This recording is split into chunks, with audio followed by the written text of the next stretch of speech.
This conference will now be recorded.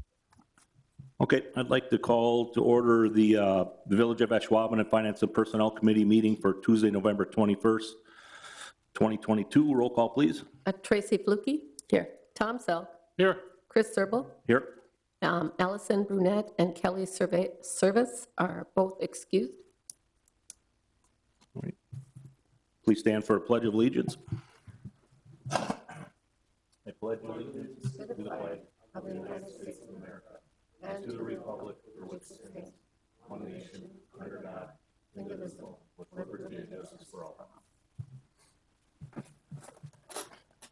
All right, and please keep in mind our personnel at home and overseas that are protecting us and our families and our country. Action on the agenda. Motion to approve the agenda. Second. We have a motion and a second. All in favor, say aye. Aye. Opposed? Motion passes. Action on minutes from April 19th. Motion to approve. Second. Motion and a second. All approve, say aye. Aye. Opposed? Motion passes. Comments from the public must be limited to items not on the agenda, must state name and address, limited to 5 minutes. Board's role is to listen and not discuss the item. Personal issues cannot be discussed nor individual named. Board is not able to take action at the meeting. Nobody's in attendance. Anybody on the interweb? Does not look like it. We'll move on. Action items 7A, consider act on Director of Public Works position, description, and recruitment profile. Joel. Thank you, Chris. As indicated in the packet, unfortunately, our longtime Director of Public Works, Doug Martin, has submitted his resignation with the village. He is not retiring. He is, for personal reasons, leaving his position. And as a result of that, we now have the unfortunate task of trying to recruit his replacement. So in your packet, you have both a position profile and then via email, I sent out the job description because it was not attached to the packet correctly. As indicated in the staff memorandum, Doug's last day with the village will be July 1. So there was a typo in the memo indicating that Doug's last day was June 1st. That is not the case. So July 1st is Doug's last day. What we intend to do here tonight is review the position profile, the job description, forward that to village board for possible consideration at their meeting next week.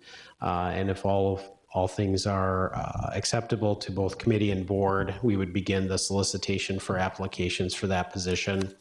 As it's proposed right now, the position itself would be open for about 3 weeks. We don't ever really for these types of positions fully close the announcement, but we do after about 3 weeks begin the review of applications and resumes, and then from that point forward, we begin the actual screening process. The screening process for this type of position, being a department head position, is generally speaking between Mary and myself and maybe 1 or 2 select department heads. We will begin screening applications as they come in. Depending on the volume of those applications, we could do some initial first round of interviews with the candidate a couple weeks after we begin that review. And then from there, ultimately, under the municipal code, the village president recommends an appointment to an individual for that position. What we traditionally like to do for department head, however, is bring forward a slate of select candidates as finalists, maybe 2 or 3, 4 maybe at most, for the village board to interview, as well as our entire department head team, seeing that this position works very closely with them. All told, if everything were to go as planned and as scheduled, if we solicit applications for about 3 weeks, we would begin review of applications starting no earlier than July 22nd. We could begin the screening process a week or 2 after that, potentially have finalist interviews, again, all being going as smoothly and as swimmingly as possible.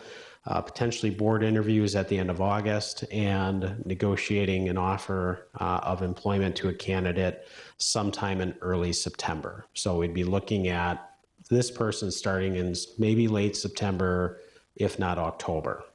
So that's a pretty substantial amount of time between when Doug leaves his position and we need to fill that. As far as the work goes for the current position, we'll be working with staff and kind of delegating and dividing responsibility during that interim period. We have not yet done that, as a few select key staff members from Doug's team have been on vacation, having come back yesterday. So we'll begin that process here starting this week. With that being said, obviously you have the position profile in the packet. Trustee Fluke had contacted me earlier in the day and had provided a few recommendations. I've gone ahead and taken the liberty of updating those. The first page of the position profile just kind of talks about the village in general terms, talks about some of the items within our strategic plan, such as our mission, our guiding core values, and our vision. One of the recommendations that Trustee Fluke had mentioned is just within the description of the village, incorporate the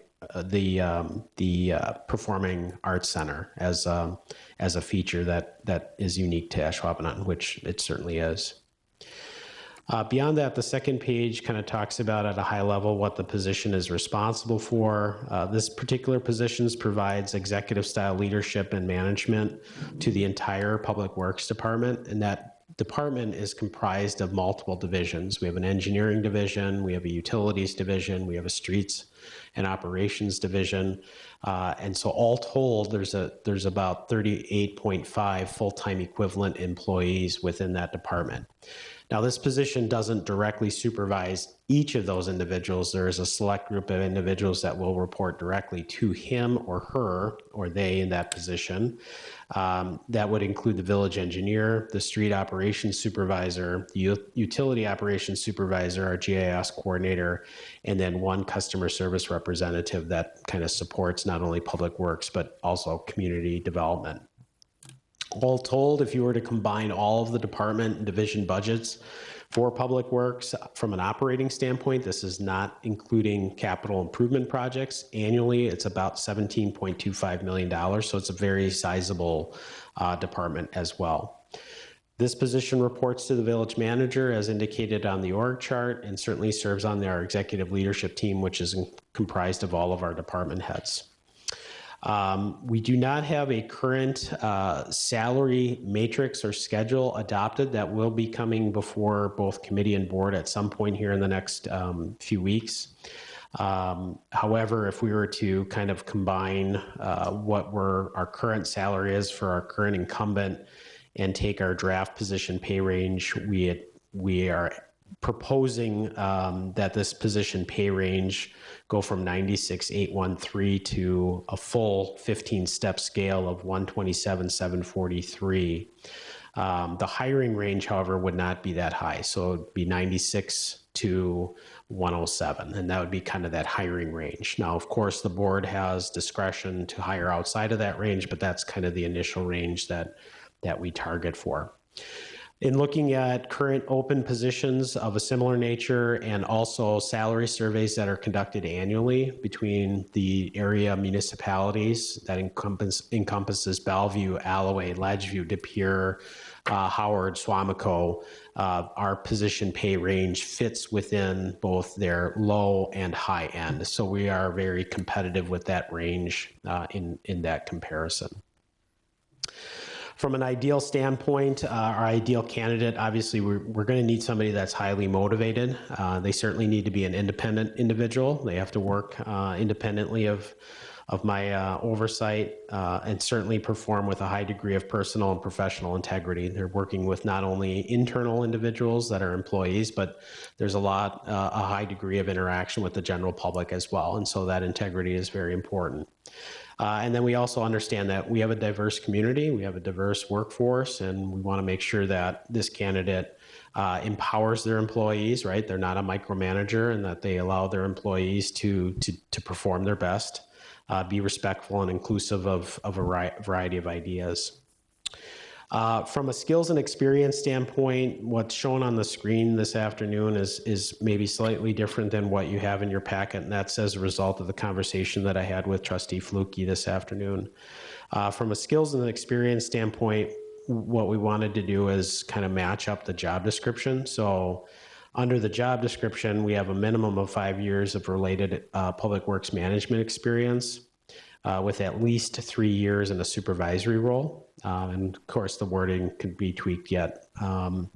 Preference will obviously be given for individuals that have their professional engineering license. That's a very important component to this, as they will be performing reviews of engineering plans. And then on the qualification side, the individual must possess a bachelor's degree in engineering, public works management, or public administration, or some type of related field. Every college has their own title for their program, so we want to make sure we're inclusive to that.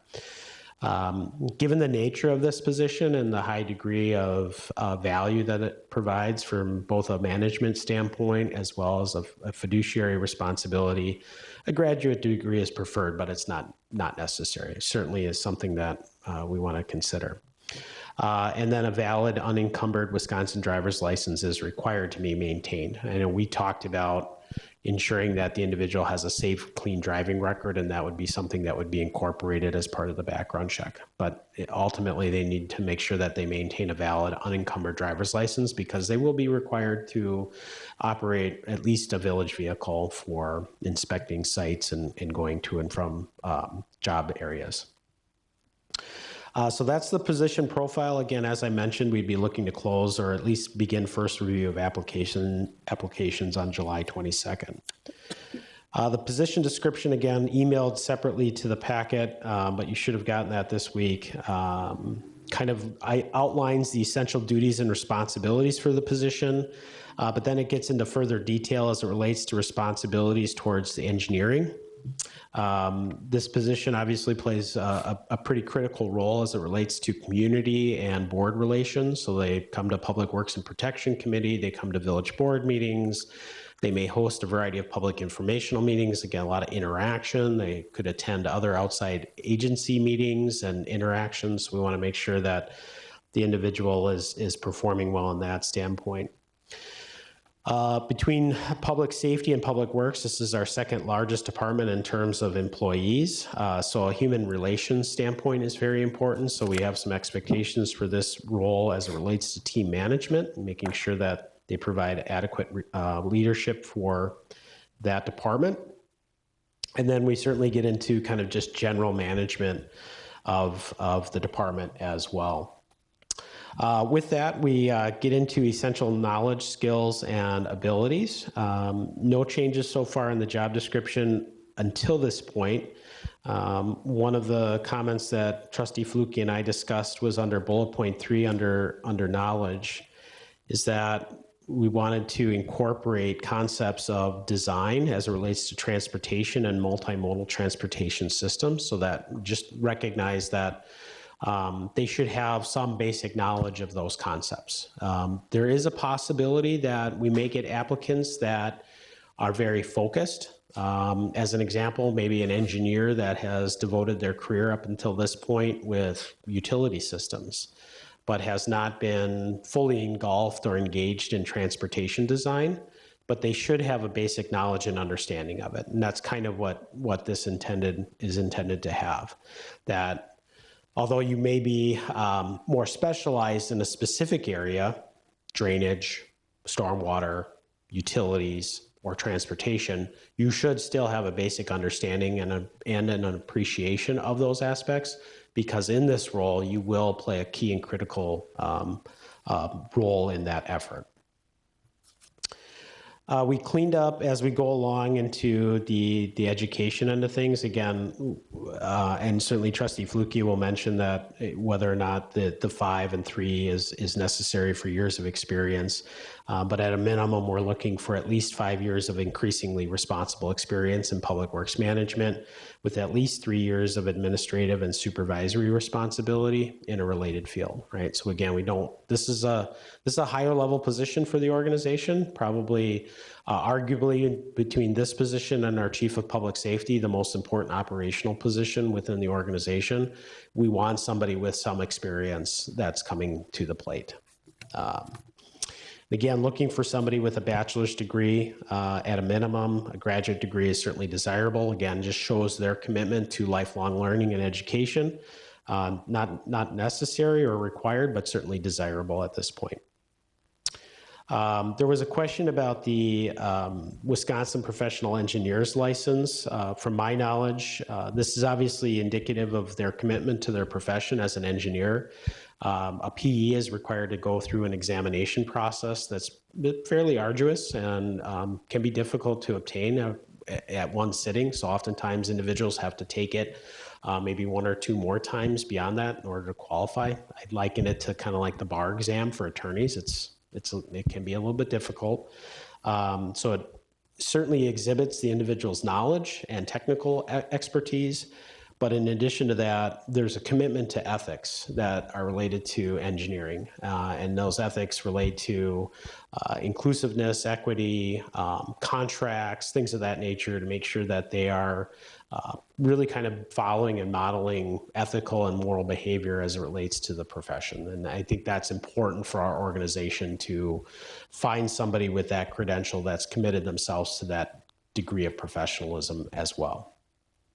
So with that, I will be happy to answer any questions that the committee has or make any corrections or changes that's desired from the committee. Joel, is the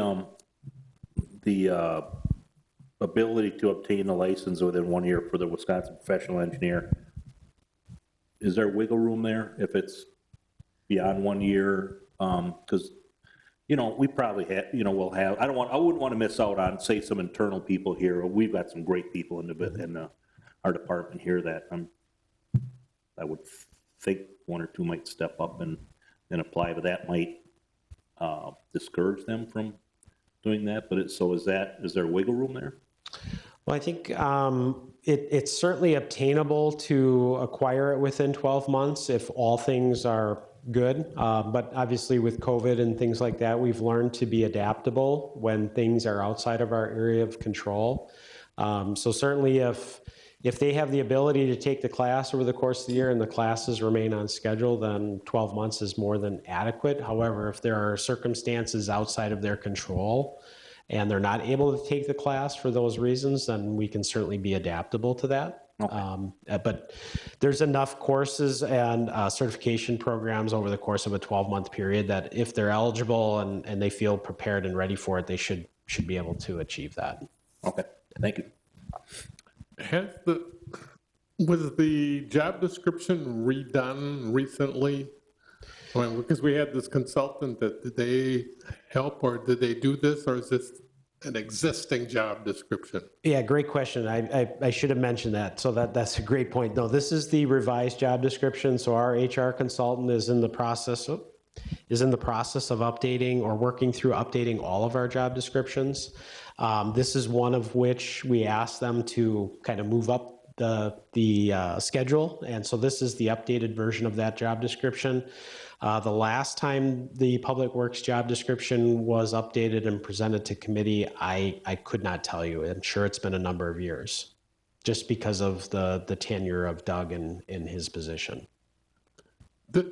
In looking it over, it seemed like it's a pretty heavy position. Like you mentioned, it's a pretty important position. Is there any thought this might be an opportunity to look at it and say, maybe we should subdivide some of this stuff? I guess I'm just asking the question, has that been brought up or thought about? We've talked about, at least I think Mary and I talked about briefly discussing there could be opportunities to delegate some very specific responsibilities. I don't know that it would necessarily equate to a change in job description here, because we want to make sure that this position provides the high-level responsibility and accountability for the overall department. But from a standpoint of specific tasks that are derived from both the position and maybe other positions within the department, There are certainly opportunities to delegate specific tasks to other positions, such as our village engineer, or maybe one of our operations supervisors from streets or utilities. But at that point, we want to make sure that this director is assigning those things appropriately and assigns the appropriate amount of accountability that comes with that, right?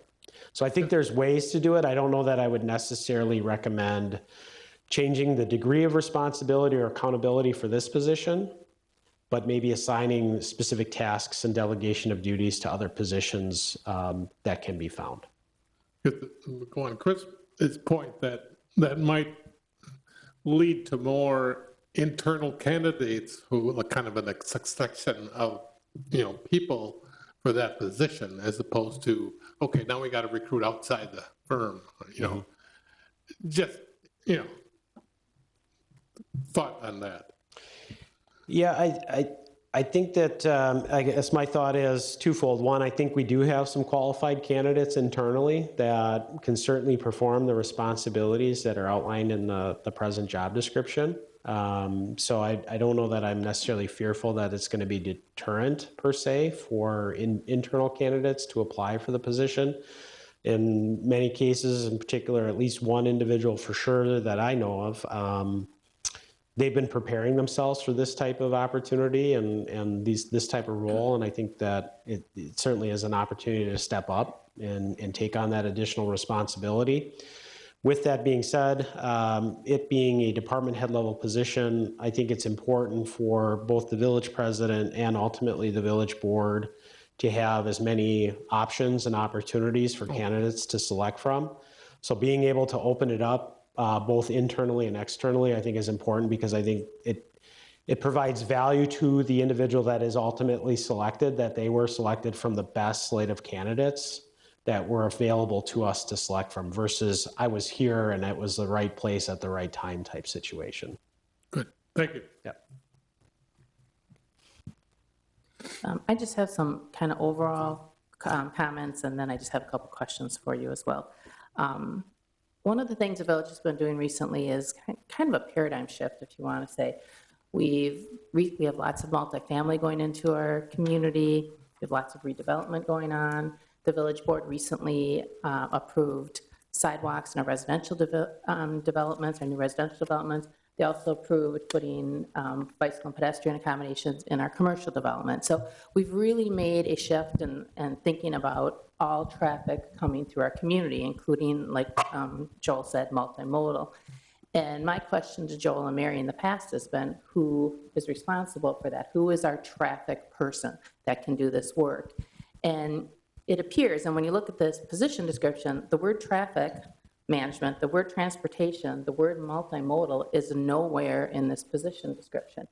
It kind of alludes to it in some places in here, but I think it's really important for us as a village, as we move forward with this position, to decide who is going to take on that role and who's going to fill that role, because I think we're moving that way, and either we have this position do it, we have our engineer do it, take on that role, or maybe we contract for that kind of services. So we have a road that we know needs to really focus on multimodal, and we contract for someone to help us make that development and make it the way we think it should be, or the way they could help us to make it be. So that's my thing with this position description, really it's our chance to get a candidate that can really look at those things and help us move forward and make sure that our new multi-family developments in the community, people can walk and bike out of them. And it was really eye-opening. I went to the ribbon cutting at the Element down the way, and they allow dogs in their facility. And I was telling Joel, people have dogs, they walk with their dogs. So they're coming out of that building. They need to have a really safe place and places to go to be able to walk their animals. So that's the thing I think is missing in here, either to be added or, like I said, looked at in a way that we can make sure that the focus that the village board has put forward, we can successfully get there. And then the other questions I have in regard to the position description is, did Doug get a chance to look at this and make any comment on it? Because he's done this job for a long time. Was his input taken to get this revised one out? At this point, no, just because of scheduling between notice. He went on vacation, has been gone for a couple days. But we do plan on having an exit interview with Doug tomorrow and going through some of these components so that prior to village board consideration, they're taken into effect. Good, because he would probably have some really good insight into, like Tom's question. And, you know, a public works director is a very important position in the community, and it's a heavy position. And Tom said that and was very, very clear to say it that way. So we really need to get his input. I think Doug can give us a lot of insight on, you know, like you said, maybe handing some things off, or not that it has to be reflected in here, but just to keep that in mind. The other question I have is the 15-mile radius. Is that legal with the state? They allow that, but just not within the community? Correct. So that is the maximum residency requirement under the statute and is consistent with our employee handbook. So certain positions within the village that play an emergency response role have a 15-mile residency requirement. Public Works Director having a responsibility to oversee operations in the event that we get a summer storm or winter event, they have to be accessible to the village. The other thing I think that's missing on here, and I don't know how much Doug does this, but is like grant writing and federal funding, like working with, you know, some of the federal funds that are available for road reconstruction. And we might want to add something about that in here, because I would imagine that his job entails at least some of that. Some grant writing and federal funding that's available. Certainly, we can include that because I don't know that we were as explicit on that as we could. All right. Is that it, Tracy? Yes, thank you. No, thanks for all the input and, yeah, that's good thoughts. So with that, we'll take a motion. I'll make the motion to approve the revised Director of Public Works position description and recommended recruitment of the open position as presented to the village manager, which will be updated somewhat by the consultant, or is that not? Yeah, I'll convey the comments from committee tonight, and then obviously we'll be meeting with Doug prior to his departure and before next board meeting, so there might be some slight adjustments to the actual position description prior to board adoption. Should that be added to the motion? Yeah, that's fine, Okay. if you got that. I did not. Well, I see it in the green sheet, but just how specific do you want the added items to be in the motion? I think if you follow the motion in the green sheet, that's to be sufficient, but just add the language that to be amended upon review of the current incumbent and comments from committee. Well said. Okay, I made it. perfect, thank you. Tracy? Okay, so we have a motion. We have a second. I was just wondering if we could add onto there, or just the whole multimodal transportation, if we can clarify that, make sure that is covered in some shape or manner, like whether it's this or it's a different position description, but I just think it's really important with where we're going that needs to be determined. Who's taking care of that? And Okay. So, but we have a motion here. Can this be discussed right now, or? So I think you can discuss the motion that's on the table, and I think that's the intent of what Trustee Fluke is doing. So if the individual that made the motion, which is Tom, right, is willing to amend the motion to include that, then you can certainly do that to, amend the motion. I'm sorry, Sue, was there a second on the motion? No. Okay, let's allow the motion to be made and seconded, and then from that point, you can amend the motion to include that, and then the individual that seconds the motion, if they agree to that amendment, then take a vote. I just wanted to make sure we had the proper. Or Tom can just rescind his motion to make a new motion. Yeah. I'll be listening to this. So do we have a second to Tom's motion? I'll second it. Okay, so we have a motion and a second. All in favor, say aye. Aye. Aye. Opposed? Motion passes. Okay. Well, we wanted to amend it, though. Or, yeah, if If you would like, since that motion is completed, just to thoroughly confuse everyone, let's take a second motion then. If Trustee Fluke is willing to do that, you can make a second motion to amend the prior motion, right, to include this provision, and you can vote on that. There will be 2 recorded motions, Sue, in the minutes then, to reflect that discussion and action. Okay, so I would make a second motion to include in the original motion, or to add to the original motion, that we make a determination on transportation and traffic management and multimodal, and we either put it into this position description and have it be part of this job, or we come up with a way that that is going to make sure that's taken care of. So I guess I should make that shorter, I'm sorry. Second motion is to require that we make a decision on transportation and multimodal as part of this position description. Okay, so we have a second motion. I can't repeat that. I will listen to it and get it right, but I can't repeat it right now. I'll second the motion. All right, we have a We have a discussion before? motion and a second. Any discussion? I second, yeah. Yep, okay. All in favor, say aye. If there's discussion, yeah, we can, if Tom's got discussion. Oh, yeah. yeah. I got, Oh, isn't that part of my original motion to get it updated with it? Can we include it as part of that? Or was my motion, let me back up. My motion, the basic one? Yes. Okay. And now we're amending that to add the transportation, but we haven't included any updates. Or is that, We did that's them. not automatic, is it? Because we're approving the, Yeah, the way the motion, Presented. the original motion was made to essentially approve and recommend to the board for consideration the position profile and job description, position description that was presented to you. And what Tracy is looking to do now in subsequent action is to amend the job description beyond that to include these additional items specifically, so that it's just on record that these additional items should be definitely included in that which position includes the description. revisions. Yes. On top of what Tom? Yes, like the Right. Doug looking at it. That's- and- Right. Yes. Right. Including So, potential revision, put it that way, potential revision.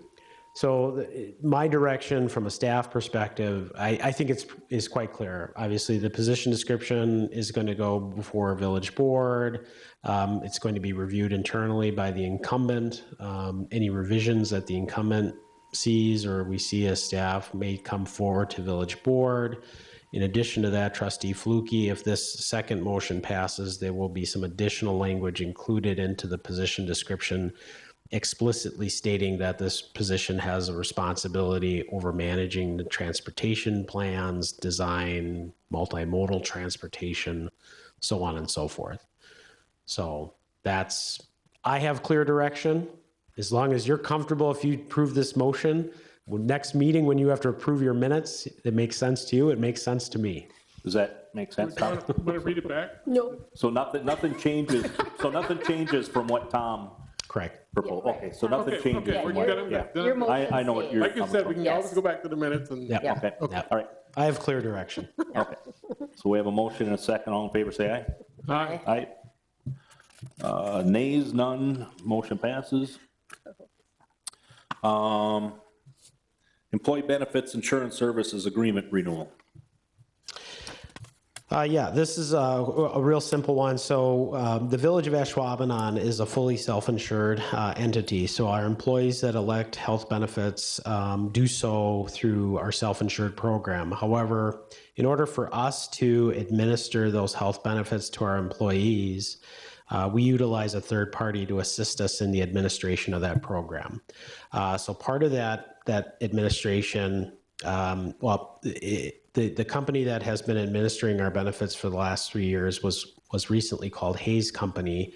Hayes Companies Incorporated. They have since turned into or were bought out, if you will, or merged with a company called Brown & Brown. So just to add a lot of complexity to it. So Brown & Brown assists us in administering our health benefits to our employees. And essentially what Brown & Brown does is they assist us in the efforts of soliciting contracts for administering health benefit components. So we are fully self-insured, meaning any costs that are directly attributed to health insurance are paid out directly by the village.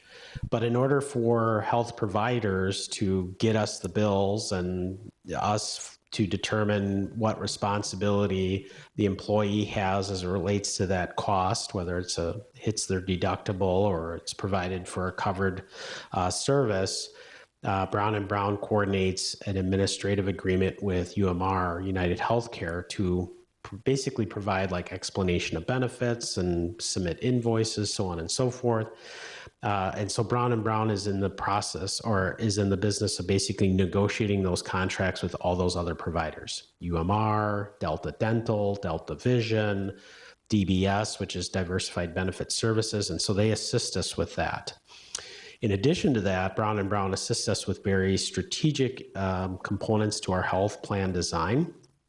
So setting up how much deductible do our employees contribute? What is their max out-of-pocket cost? What are covered services? What are provider, what's in network? What's out of network? And so they kind of work through all of those components on our behalf. And then with that, they also, on a regular basis, meet with us to review our costs, our direct costs as it relates to health, dental, and vision benefits. And then from there, help us establish strategies to reduce our overall costs, but also to set up what premium values are, what deductible values are, and to ensure that our health program is financially viable. So when we set up a premium, that premium is based on the data and information that we're receiving from Brown & Brown on our actual cost to date. We have a very, very good working relationship with our folks at Brown & Brown.